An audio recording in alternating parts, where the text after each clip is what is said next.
ଆମ ସ୍ୱାସ୍ଥ୍ୟ ପାଇଁ ଗୁଡ଼ କେତେ ଉପକାରୀ? ଗୁଡ଼ ଖାଇବାର 25ଟି ଅଦ୍ଭୁତ ଲାଭ। ଆସନ୍ତୁ ଜାଣିବା ସୁସ୍ଥ ଜୀବନ ଓଡ଼ିଶାରେ। ବଜାରରେ ବିଭିନ୍ନ ପ୍ରକାରର ଗୁଡ଼ ଉପଲବ୍ଧ। ଖଜୁରୀ ଗୁଡ଼, ନଡ଼ିଆ ଗୁଡ଼, ତାଳ ଗୁଡ଼, ଆଖୁ ଗୁଡ଼ ଇତ୍ୟାଦି। ଆଜିର ଭିଡ଼ିଓରେ ଆଖୁ ଗୁଡ଼ ବିଷୟରେ ମୁଁ ଆପଣମାନଙ୍କୁ କହିବି।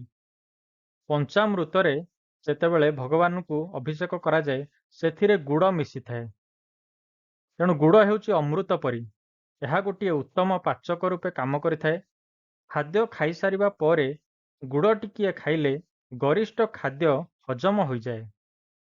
ସାବଧାନତା, ଆମିଷ ପରେ ଗୁଡ଼ ଖାଇବେ ନାହିଁ।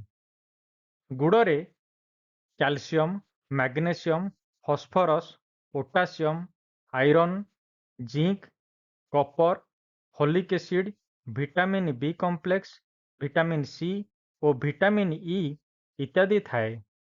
ପୁରୁଣା ଗୁଡ଼ ଅଧିକ ଗୁଣକାରୀ ଓ ଔଷଧୀୟ ଅଟେ।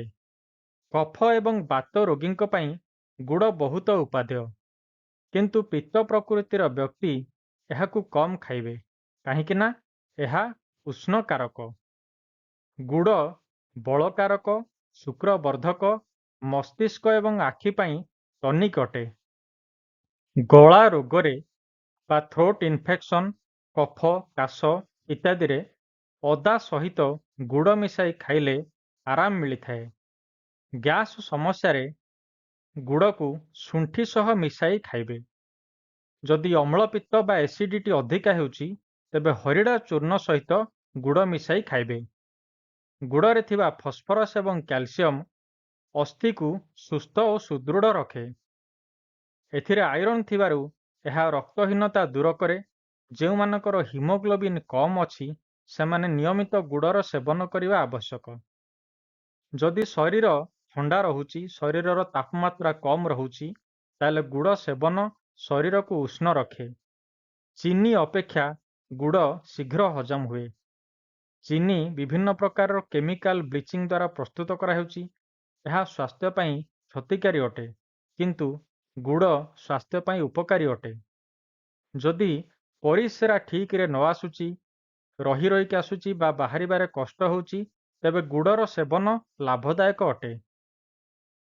ଆୟୁର୍ବେଦ ଶାସ୍ତ୍ରରେ ଗୁଡ଼ ହେଉଛି ଏକ ଔଷଧ, ତେଣୁ ଏହାର ସଠିକ୍ ମାତ୍ରାରେ ସେବନ ନିଶ୍ଚିତ ଭାବରେ ଆମ ପାଇଁ ଲାଭକାରୀ ହୋଇଥାଏ। ପାରାଥାଇରଏଡ୍ ସମସ୍ୟା ବା ପାରାଥାଇରଏଡ୍ ଗ୍ରନ୍ଥିରେ ଥିବା ସମସ୍ୟା ଗୁଡ଼ ଖାଇବା ଦ୍ୱାରା ଦୂର ହୋଇଥାଏ। ଯଦି କାହାର ସାଇନସ୍ ଜନିତ ମୁଣ୍ଡବିନ୍ଧା ହେଉଛି ବା ଦରଜ ହେଉଛି, ସେ ଜାଗାରେ ଗୁଡ଼ ବହୁତ ଭଲ ଔଷଧ ପରି କାମ କରେ। ଗୁଡ଼ ସହ ତ୍ରିଫଳା କିମ୍ବା ତ୍ରିକଟୁ ମିଶାଇ ଖାଇଲେ ଶରୀରର ରୋଗ ପ୍ରତିରୋଧକ ଶକ୍ତି ବଢ଼ିଥାଏ। ଗୁଡ଼ ଶରୀରରୁ ଅତିରିକ୍ତ ବିଷାକ୍ତ ଦ୍ରବ୍ୟ ନିଷ୍କାସନ କରେ। ରସୁଣ ଏବଂ ଗୁଡ଼ର ମିଶ୍ରଣ ସକାଳେ ସେବନ କଲେ ସ୍ନାୟୁକୁ ଶକ୍ତି ଯୋଗାଇଥାଏ। ଚଣା ବା ବୁଟ ସହିତ ଗୁଡ଼ ଶରୀରକୁ ବଳ ଯୋଗାଏ। ରାଶି ସହିତ ଗୁଡ଼ ମିଶାଇ ବା ରାଶି ଲଡୁ କରି ଏହାକୁ କ୍ଷୀର ସହିତ ସେବନ କଲେ ମଧ୍ୟ ଶରୀରକୁ ଶକ୍ତି ମିଳିଥାଏ। ସାବଧାନତା, ଏହା ଅଳ୍ପ କିଛି ଦିନ ସେବନ କରନ୍ତୁ। ଅଳସୀ ମଞ୍ଜିକୁ ଭାଜି ଗୁଡ଼ ସହିତ ମିଶାଇ ଖାଇଲେ ହୃଦୟ ସୁସ୍ଥ ରହେ ଓ ହୃଦୟରେ ଥିବା ନଳୀ ବା ଆର୍ଟେରୀରେ ଥିବା ବ୍ଲକେଜ୍ ଦୂର ହୋଇଥାଏ। ଥଣ୍ଡା, ଛିଙ୍କ କିମ୍ବା ମୁହଁରେ କଫ ଜମି ଯଦି କୌଣସି ସମସ୍ୟା ହେଉଛି, ଅଳ୍ପ ଟିକେ ଘିଅ ଗରମ କରି ସେଥିରେ ଟିକେ ଗୁଡ଼ ମିଶାଇ ଖାଇଲେ ଏହି ସମସ୍ୟା ଦୂର ହୋଇଥାଏ। ଭୋଜନ ପରେ ଗୁଡ଼ ଏବଂ ପାନମଧୁରୀ ଚୋବାଇ ଖାଇଲେ ଖାଦ୍ୟ ଶୀଘ୍ର ହଜମ ହୁଏ ଏବଂ କୋଷ୍ଠକାଠିନ୍ୟ ସମସ୍ୟା ଦୂର ହୁଏ। ଗୁଡ଼ ଗୋଟେ ବହୁତ ଭଲ ପ୍ରିଜର୍ଭେଟିଭ୍ ପରି କାମ କରେ। କୌଣସି ଔଷଧକୁ ଅଧିକ ବର୍ଷ ପର୍ଯ୍ୟନ୍ତ ସାଇତି ରଖିବା ପାଇଁ ହେଲେ ଗୁଡ଼କୁ ସେଥିରେ ମିଶାଇ ଫର୍ମେଣ୍ଟେସନ ପ୍ରକ୍ରିୟାରେ ବିଭିନ୍ନ ପ୍ରକାର ଆସବ ଏବଂ ଅରିଷ୍ଟ ତିଆରି କରାଯାଇଥାଏ। ଗୁଡ଼ ସହିତ ତୁଳସୀ ପତ୍ର ମିଶାଇ ଖାଇଲେ ଆସ୍ଥମା ସମସ୍ୟାରେ ଲାଭ ମିଳିଥାଏ। ଗୁଡ଼, ଘିଅ ଏବଂ ତ୍ରିକଟୁ ଏହି ତିନିଟିର ମିଶ୍ରଣ ଆର୍ଥ୍ରାଇଟିସ୍ ସମସ୍ୟାରେ ଲାଭକାରୀ ହୋଇଥାଏ। ଆଗରୁ କହିଛି ଯେ ଗୁଡ଼ ଏକ ଔଷଧ ପରି। ଏହାକୁ ଦୈନିକ 10 ରୁ 20 ଗ୍ରାମ 2 ରୁ 3 ଥର ଅତି ବେଶୀରେ ସେବନ କରିପାରିବେ। ଏହାକୁ ବ୍ୟବହାର କରିବା ପୂର୍ବରୁ ଚିକିତ୍ସକଙ୍କର ପରାମର୍ଶ ନେବା ନିଶ୍ଚିତ ଆବଶ୍ୟକ।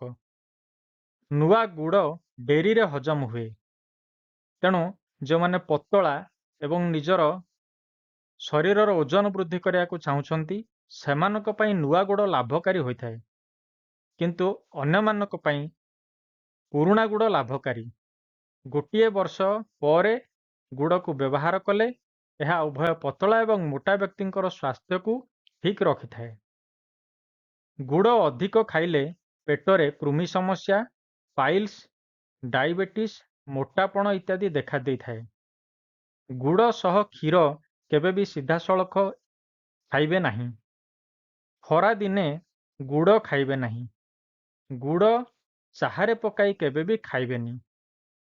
ଚୈତ୍ର ମାସରେ ଗୁଡ଼ ଖାଇବା ପାଇଁ ଶାସ୍ତ୍ରରେ ମନା କରାଯାଇଥାଏ। ଅଧିକ ଦିନ ପଡ଼ି ରହିଥିବା ଗୁଡ଼ ଯେଉଁଥିରେ ମଦ ବା ଖଟା ଅଂଶ ଅଧିକା ହେଇଯାଇଥିବ ତାକୁ ଖାଇବେ ନାହିଁ।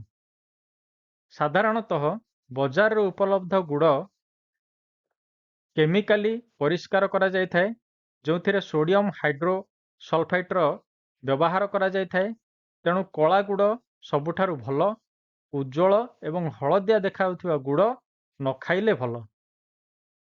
ଶରୀରରେ କୌଣସି ପ୍ରକାରର ଇନଫ୍ଲାମେସନ୍ ଥିଲେ, ଅନ୍ତଃନଳୀରେ ଘା ବା ଅଲସର ଥିଲେ ତଥା ଡାଇବେଟିସ୍ ଥିଲେ ଏବଂ ନାକରୁ ରକ୍ତ ବୋହୁଥିଲେ, ଯେଉଁମାନଙ୍କର ଏଇଭଳି ସମସ୍ୟା ଅଛି ସେମାନେ ଗୁଡ଼ ନ ଖାଆନ୍ତୁ।